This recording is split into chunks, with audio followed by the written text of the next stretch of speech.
pour que... Il n'y a plus de temps. Alors, nous allons du côté de l'opposition officielle avec 18 minutes et 8.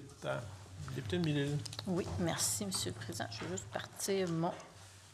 Voilà, chronomètre.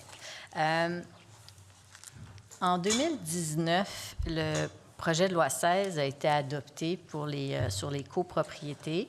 Il a été fait par la ministre actuelle des Affaires municipales qui s'était basée sur la vision de l'ancienne ministre Lise Thériault. Ça fait 5 ans. 5 ans depuis ce temps et on attend toujours les règlements qui vont permettre de déterminer les règles pour le fonds de prévoyance, le carnet d'entretien.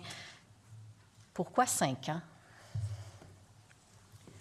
C'est pas un objectif, là, 5 ans. Là. Idéalement, bien franchement, ça aurait dû être plus court que ça. Là, moi, j'ai repris ce dossier-là. Et c'est pas simple. On travaille avec un groupe d'experts que je tiens à remercier d'ailleurs là, parce qu'ils ont passé des heures à nous donner des recommandations sur le sujet. Mais les positions ne sont pas toujours convergentes. Alors, c'est un défi d'arriver à quelque chose qui va être applicable facilement.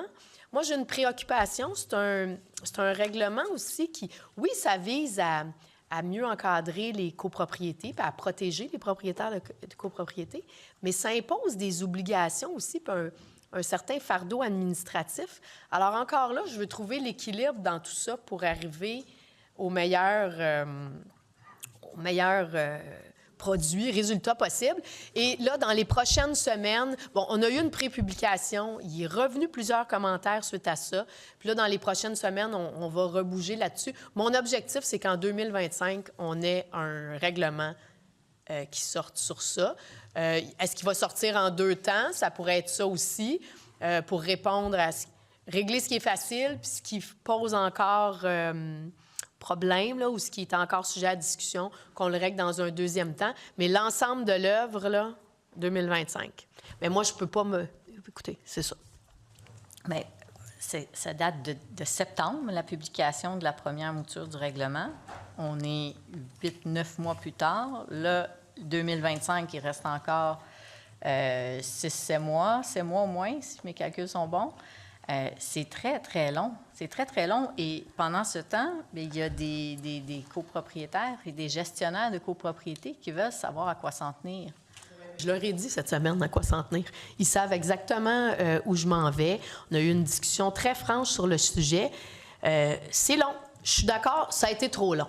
OK? Puis là, on ne va pas faire de blâme sur pourquoi, qui, puis ça a été trop long. C'est pas le meilleur exemple de livraison de règlement dans un délai rapide et efficace.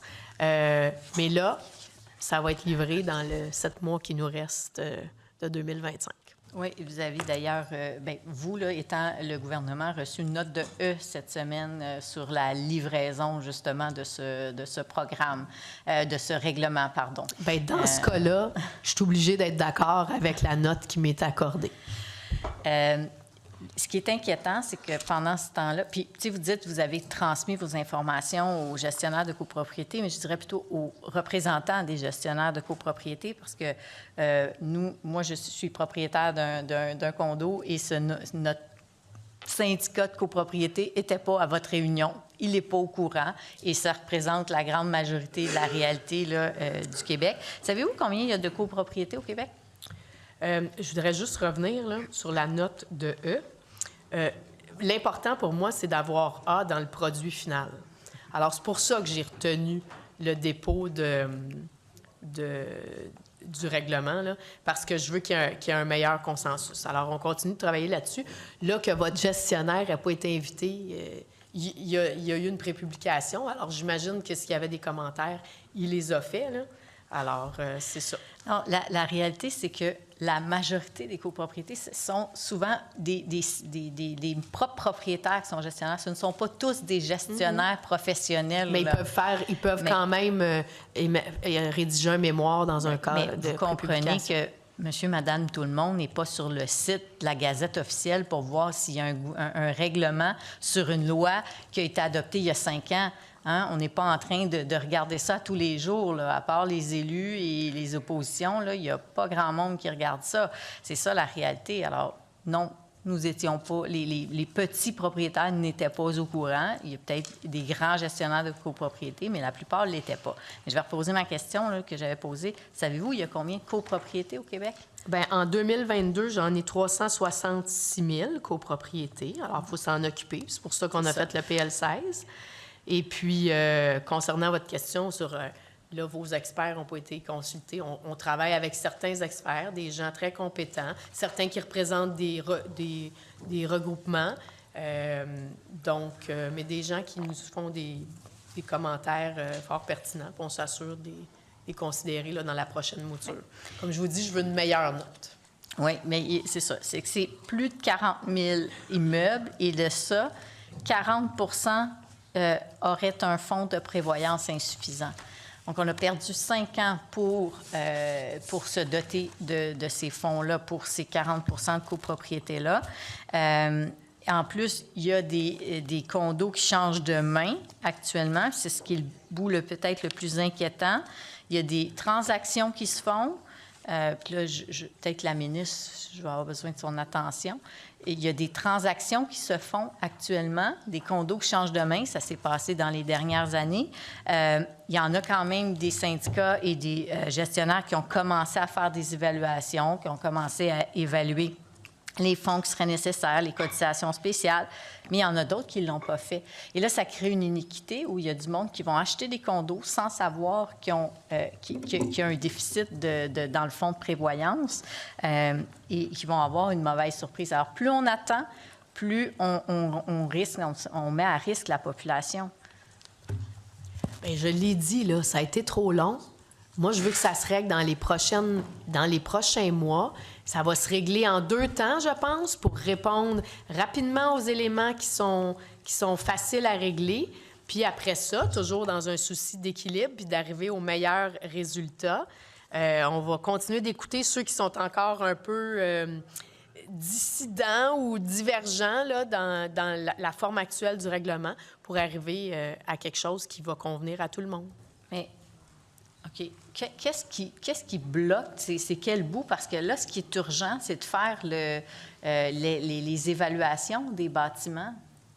Qu'est-ce qui bloque là-dedans? Parce que il y en a, mon Dieu, il y en a beaucoup qui l'ont fait. Nous, on l'a fait, où je suis propriétaire, on l'a fait.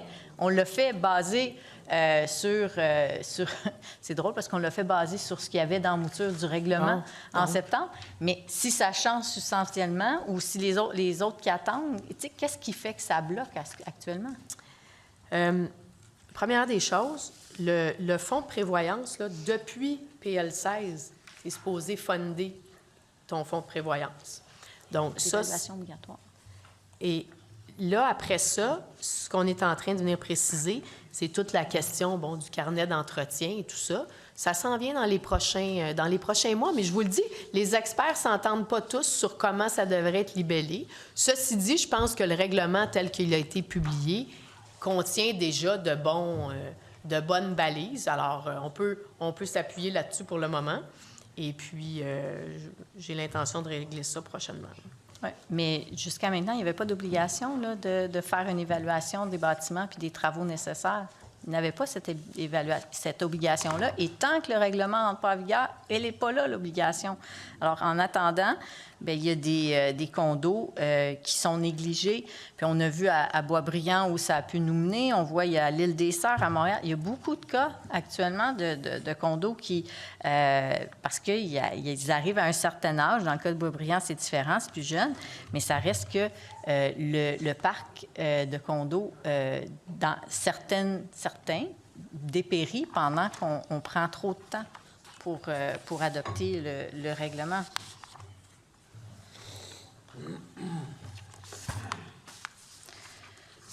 Oui. Je vais changer de sujet. Non, mais écoutez, c'est ça. Ce qui reste là comme divergence actuellement, là, c'est toute la question de quelle copropriété devrait être visée. Alors, pour moi, c'est important de ne pas sortir un chiffre qui ne convient pas. Puis, comment faire les évaluations? Surprenamment, il y a quand même des divergences d'opinion sur l'approche. Ceci dit, nous, ce qu'on a comme information, c'est qu'il y a quand même plus de 50 des syndicats de copropriété en 2023 qui avaient fait ces travaux-là, puis on ne part pas de zéro là, au niveau des fonds de prévoyance puis des carnets d'entretien. Alors, tu sais, il demeure qu'on vient de l'encadrer, mais c'est quand même du gros bon sens que de s'interroger sur ces questions-là quand tu es dans une copropriété. Mais s'il y a un enjeu avec la façon de faire l'évaluation, bien, il y a tous ceux qui l'ont déjà fait. Est-ce que ça va être reconnu? Parce qu'on l'a fait... Ils adapteront en fonction de ce qui sera émis comme règlement. Là. Si ça a été bien fait, on va rentrer dans les balises acceptables. Mais au risque de me répéter, ça a été long. On va régler ça dans les prochains mois. Puis à la fin de 2025, c'est sûr que tout ça, c'est réglé. Je veux que ça soit bien fait. Puis moi, me presser à sortir quelque chose qui n'est pas convenable, bien, ça m'évite des questions de votre part, mais je vais en avoir d'autres. Alors, je veux sortir la bonne chose, faite comme il faut, puis que ça réponde aux attentes des gens qui vivent en copropriété. On va souhaiter que ça sorte rapidement. Je vais aller sur un tout autre sujet, l'accès à la propriété.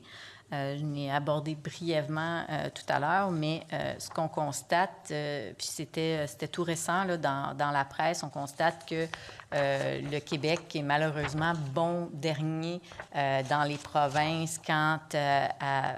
Bien, je ne veux pas dire quant à sa part de propriétaire. Là, dans le fond, le nombre de locataires, la part des locataires augmente. Ce n'est pas négatif d'être locataire, mais ça reste que depuis toujours, on aspire à devenir propriétaire et qu'on ait qu'on maximise le nombre de personnes qui sont propriétaires, parce que quand on est propriétaire, bien, justement, on a un actif immobilier, ça fait en sorte qu'on est moins dépendant du marché, entre autres, et on bénéficie de ce marché-là. Maintenant, les jeunes, ce sont ceux qui ont le moins accès à la propriété. C'est très difficile d'y avoir accès. Les mises de fonds sont de plus en plus difficiles.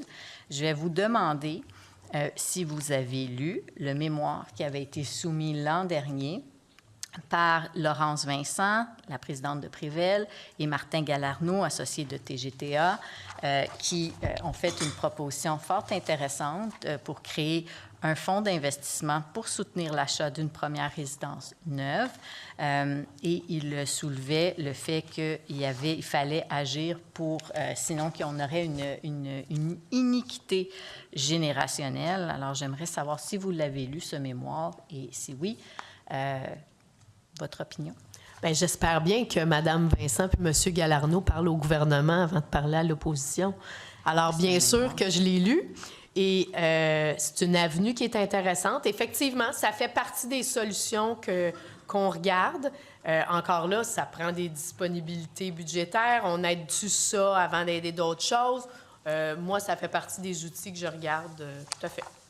Oui, on parle de disponibilité budgétaire, mais c'est très, très bien spécifié dans leur proposition qu'en prenant une approche de capitalisation, je crois, c'est un fonds capitalisable, c'est pour ne pas empiéter sur les sommes que le gouvernement dégage à titre de dépenses dans le secteur de l'habitation. Donc, l'objectif du fonds, pour ceux qui nous écoutent, là, qui est proposé, c'est d'aider, pour ceux qui nous écoutent, c'est ça, ce qui est proposé, c'est d'aider avec la mise de fonds pour réduire finalement la portion d'hypothèque, mais qu'au bout du compte, le gouvernement se rembourse à même la plus-value à la revente de la propriété. Et c'est assez bien démontré là, qu'au bout du compte, le gouvernement ne devrait pas perdre un sou dans l'opération. Donc, c'est une question de capitalisation, c'est pas une dépense. Donc, est-ce qu'on l'a regardé dans cet angle-là? Il faut comprendre là, que quand tu dis « je vais prendre 500 millions pour faire un fonds », il faut que tu le prennes quelque part, le 500 millions. Effectivement, il n'y a pas un impact budgétaire, mais il y a un impact sur la dette. Alors, il faut prendre ça en considération aussi. Ça fait partie des choses que je regarde de manière assidue. Il faut trouver encore là la bonne approche. De dire que c'est sans risque, oui et non. Là. Tout projet commercial représente un certain risque. Ceci dit, moi, je suis d'avis qu'en matière résidentielle, le risque pourrait être relativement faible. Mais ça fait partie des choses que je regarde. Ouais, ici, on parle de mise de fonds. Là. On ne parle pas de financer la construction. Là. C'est des mises de fonds d'unités construites. Là. Donc, il est où le risque commercial que vous sous-entendez? Là, écoutez, on a reçu plusieurs... Madame Vincent a fait des propositions, mais on en a eu plusieurs autres. Alors là, les paramètres financiers de chacune des propositions, là, je les ai plus tous en tête. Moi, je peux juste vous dire qu'on regarde. Puis ça, c'est innovant, justement. C'est une autre façon de financer. On n'est pas dans les subventions. Bon, il y a une part indirecte là, qui pourrait être une subvention s'il y a des taux avantageux, mais ça fait partie des solutions qu'on regarde. OK. Puis on peut s'attendre à quel horizon de voir quelque chose sortir là-dessus? Bien là, je continue mes analyses. Je n'ai pas d'annonce à faire aujourd'hui.